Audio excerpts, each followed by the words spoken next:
अगर आप भी चाहते हैं गंगा स्टूडियो का ऑडियो वीडियो सबसे पहले आप तक पहुंचे तो हमारे चैनल को सब्सक्राइब जरूर करें और साथ में बेल आइकन को दबाना ना भूलें।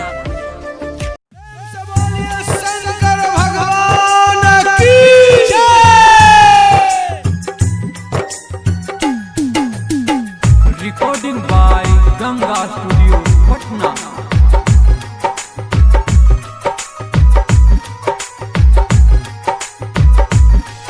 चल देव घर हमारा संग छौरी,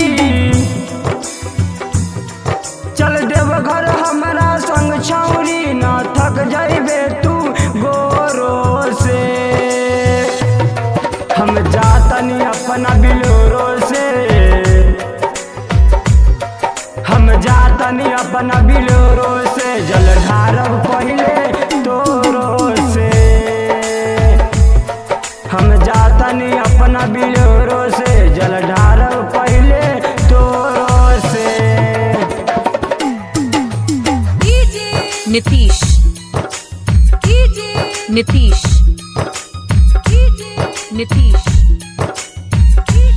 नीतीश नीतीश मंगुरा नीतीश मंगुरा नीतीश मंगुरा।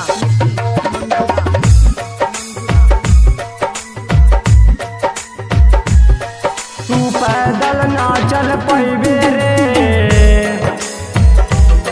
पल भर में ही थक जाइबे रे।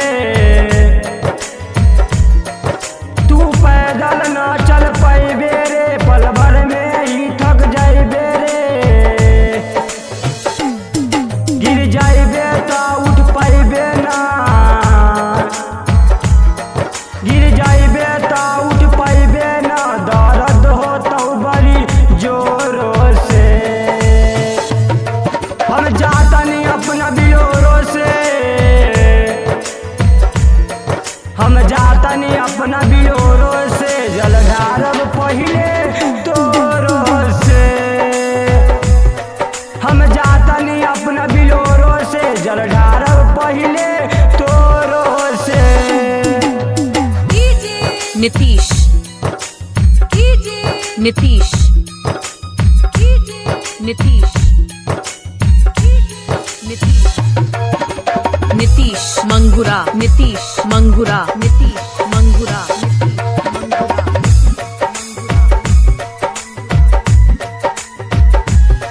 वर्तमान कुमार सर बन के हो,